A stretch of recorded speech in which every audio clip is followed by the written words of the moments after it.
नमस्कार विद्यार्थ्यांनो, माझे नाव आहे पंकज मते आणि आज आपण सुरू करणार आहोत इयत्ता 9वीतला गणित विषयातला धडा क्रमांक 2 ज्याचे नाव आहे वास्तव संख्या. आता वास्तव संख्या म्हणजे काय? आपण याआधी वेगवेगळ्या प्रकारच्या संख्या पाहिल्या होत्या, जशा नैसर्गिक संख्या झाल्या, पूर्ण संख्या झाल्या, पूर्णांक संख्या झाल्या, परिमेय संख्या झाल्या. तशाच वास्तव संख्या म्हणजे काय? यावरती अभ्यास काय असेल, यावरती कुठल्या कुठल्या प्रकारची वेगवेगळी उदाहरणे आपण सोडवणार, या सगळ्यांचा आपण अभ्यास करून घेऊ. पण त्याआधी थोडीशी उजळणी करून घेऊया. ती काय आहे ते पाहूच.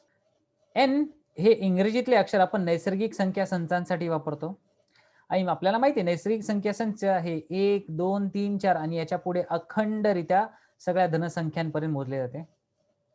डब्ल्यू डब्ल्यू मग आपण कशासाठी वापरतो? पूर्ण संख्या संच दर्शवण्यासाठी. शून्य आणि नैसर्गिक संख्या संच यांच्या दोघांचे मिळून आपल्याला भेटतो पूर्ण संख्या संच.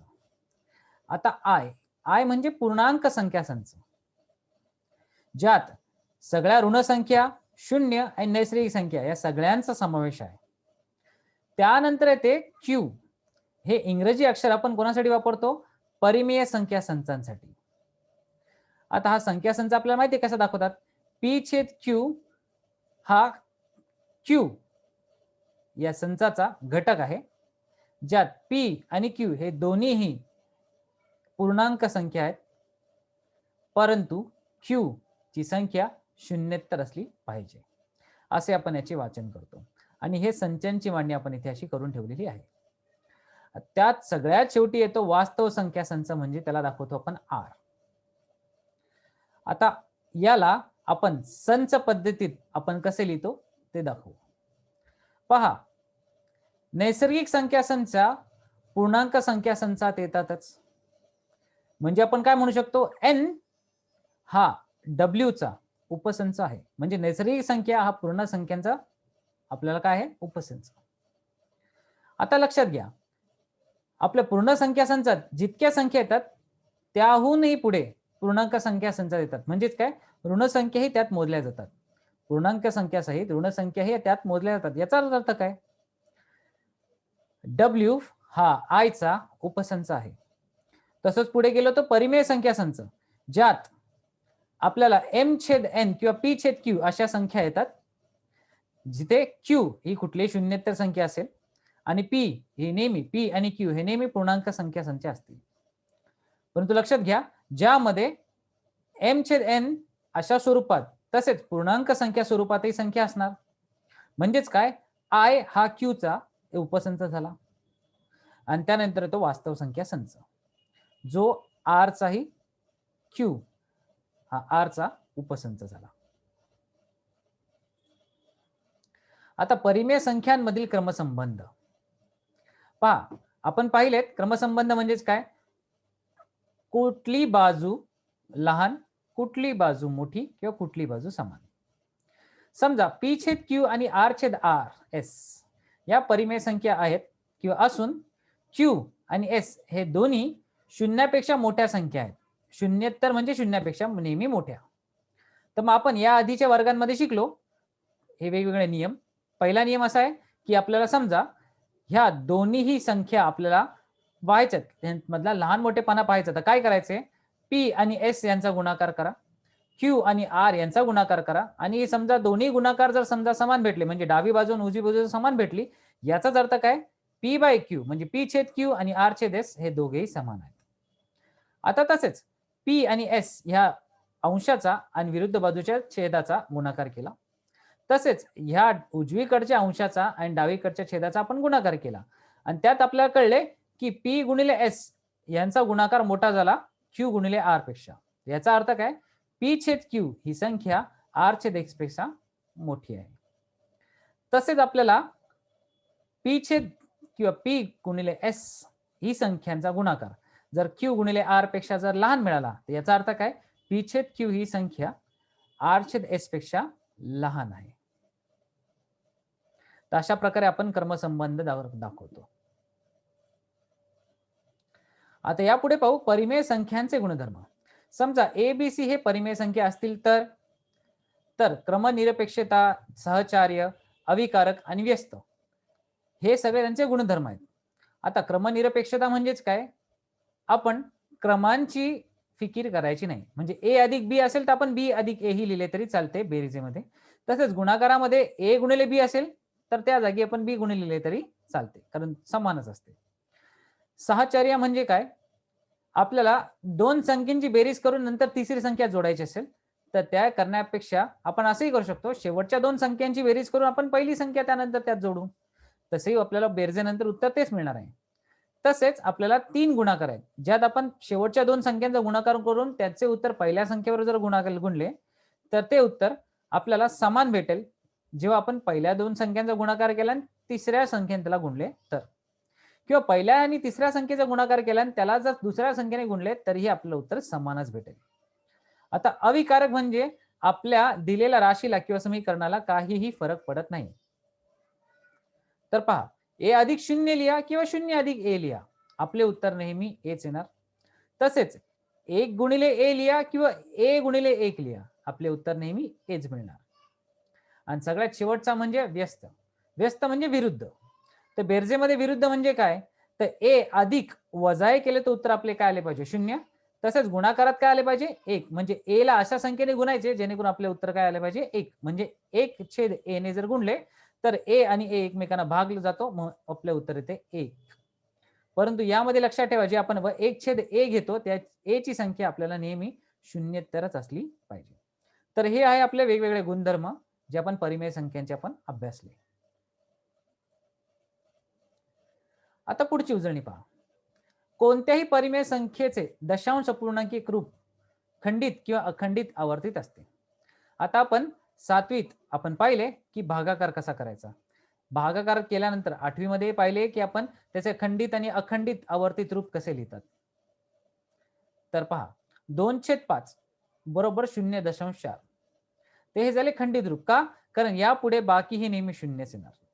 आता -7/64 चे उत्तर यांनी भागाकार करून काढले तर -0.109375 इतके आले. पण त्यापुढे बाकी या पूर्ण भागाकारानंतर बाकी ही शून्य झाली, म्हणून तिथे हे खंडित झाले.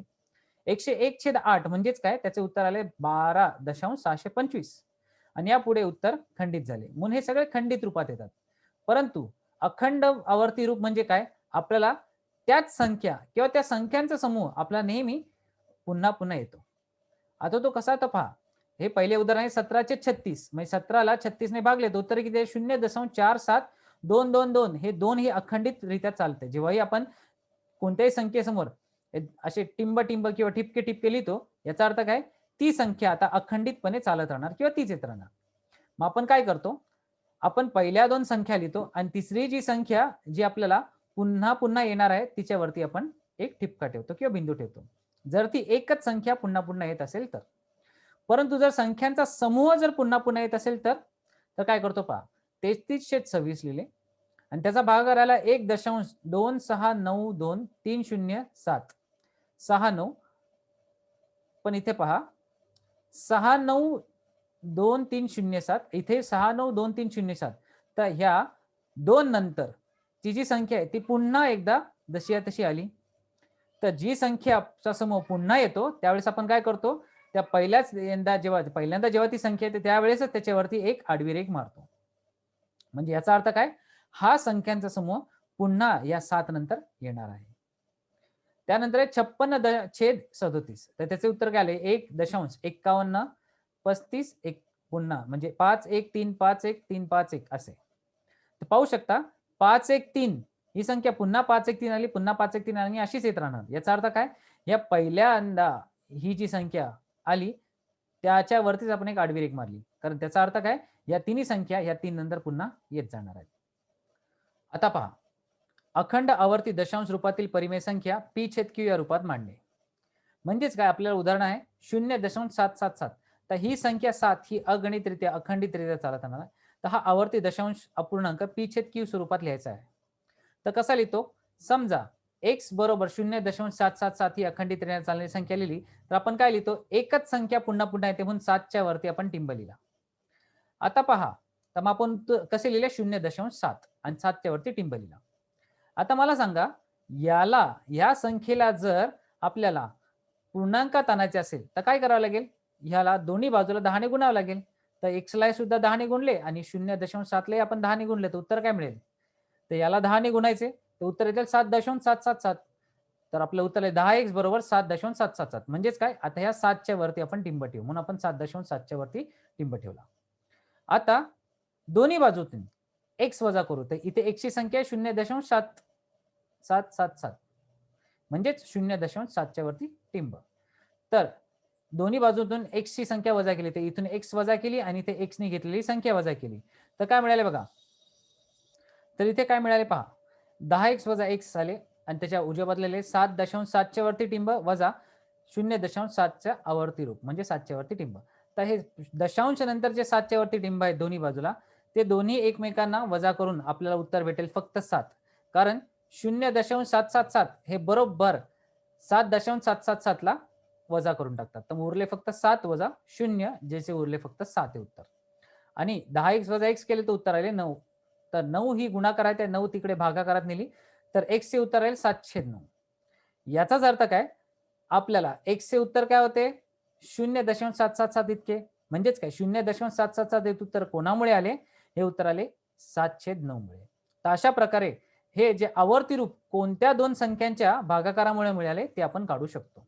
तर हा झाला दशांश रूपी अपूर्णांक रूप. आता असेच एक उदाहरण आपण सोडू. उदाहरण क्रमांक 2.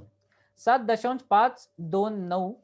आता पुन्हाच 529 529 ही आवर्ती संख्या मिळाली, म्हणजे आपण 529 वरती आपण आडवी रेषा ठेवू शकतो.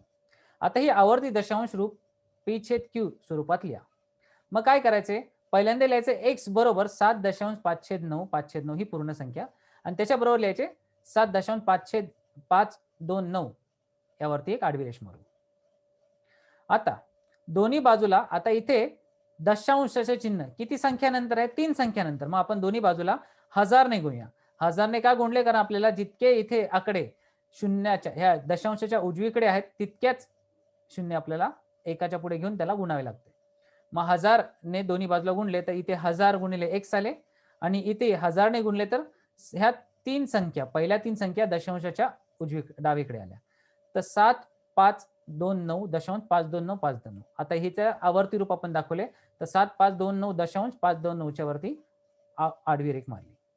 आता काय करायचं, दोघांमधून x वजा करायची. तर x वजा केली म्हणजे काय, हजारातून x वजा झाले, पण उजव्या बाजूला बघा x ची जी संख्या आहे 7.5, तर इथे पहा x ची संख्या आहे 7.529.529, ही संख्या डाव्या बाजूने वजा केली. तर लक्षात घ्या 529 चे आवर्ती रूप दोन्ही बाजूने वजा होईल आणि 7529 म्हणून 7 वजा झाले, तर उत्तर आले 7522 आणि डावीकडे आले 3 वेळा 9 म्हणजे 999. आता 999 ने समजा 7522 ला भागले तर x चे उत्तर आले आपल्याला काय 7552. तर आपल्याला x चे उत्तर काय आले 7552/999. म्हणजेच काय, आपल्याला x चे उत्तर मिळाले 7522 भागिले 999 किंवा 7522/999 आणि हेच खरं तर x चे उत्तर आहे. x चे उत्तर म्हणजेच काय 7.529.529 हे जे भागाकाराचे उत्तर आले ह्या दोन संख्यांमुळे आले असं आपण म्हणतो. तर पहा, आज आपण काय शिकलो, आज आपण शिकलो की संख्यांचा उजळणी केली पहिल्यांदा, त्यानंतर आपण परिमेय संख्यांचे गुणधर्म पाहिले आणि सगळ्यात शेवटी दशांश आवर्ती रूप हे कुठल्या दोन संख्यांमुळे येते ते आपण पाहिले. आता अशीच उदाहरणे आपण सोडवू पुढच्या येणाऱ्या भागामध्ये आणि सराव संचामध्ये. तोपर्यंत इथेच थांबूया. धन्यवाद.